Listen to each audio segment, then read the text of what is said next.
మహిళల one day world కప్ను తొలిసారిగా ముద్దాడిన తర్వాత టీమిండియా ఏం చేసిందో తెలుసా? Captain Harmanpreet Kaur, star batter Smriti Mandhana తమ సీనియర్లను గ్రౌండ్లోకి పిలిచారు. ఇది ట్రోఫీ కోడ్ కండక్ట్కు కాస్త విరుద్ధమే, కానీ పర్లేదని గ్రౌండ్కి పిలిపించేశారు. బ్రాడ్కాస్టింగ్ టీంలో ఉన్న మిథాలీ రాజ్, జులన్ గోస్వామి, అంజుమ్ చోప్రాలను పిలిచి తాము సాధించిన వరల్డ్ కప్ను తీసుకుని సెలబ్రేట్ చేయాలని కోరారు. నిజంగా ఒక ఎమోషనల్ మూమెంట్ ఇది.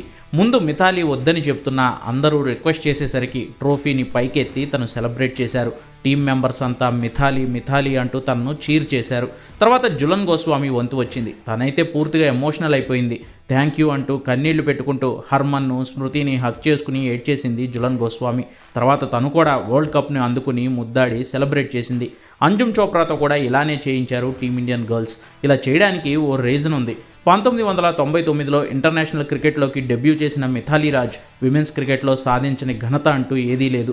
7,000కు పైగా పరుగులను వన్డేలో కంప్లీట్ చేసిన ఏకైక ప్లేయర్ ఆమె. ఏకంగా 6 వరల్డ్ కప్పుల్లో పార్టిసిపేట్ చేసింది.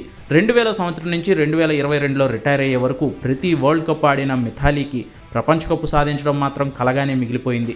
జులన్ గోస్వామిది ఇదే కథ. 2005 నుంచి 2022 వరకు 5 వరల్డ్ కప్లు ఆడిన గోస్వామి తన బౌలింగ్ అటాక్తో ఎన్నో చిరస్మరణీయమైన విజయాలు అందించిన ప్రపంచ కప్ను మాత్రం హత్తుకోలేకపోయింది. అందుకే హర్మన్ ప్రీత్ కౌర్ సేన కప్పు గెలవగానే తమ టీంను దశాబ్దాల పాటు ముందుండి నడిపించి తమలాంటి ఎందరో యంగ్స్టర్స్ను భుజం తట్టి నడిపించిన వాళ్లను గౌరవించుకోవాలని డిసైడ్ అయ్యి కప్పును వాళ్లకే అందించి మర్చిపోలేని విధంగా ట్రిబ్యూట్ ఇచ్చింది. వాళ్ళు కప్పు గెలవలేకపోవచ్చు, కానీ క్రికెట్ అంటే అబ్బాయిల ఆట మాత్రమే, అమ్మాయిలు అందులో రాణించలేరనే మిత్స్ను బ్రేక్ చేస్తూ ఒకరు బ్యాటింగ్లో మరొకరు బౌలింగ్లో అద్భుతంగా రాణించి మోడర్న్ గ్రేట్స్గా నిలిచి ఈరోజు భారత మహిళల జట్టు సాధించిన ప్రపంచ కప్ అందుకునే మార్గాన్ని నిర్మించిన మిథాలీ, జులన్ మాత్రం ఈ కప్పు అందుకోవడానికి నిజమైన అర్హులు.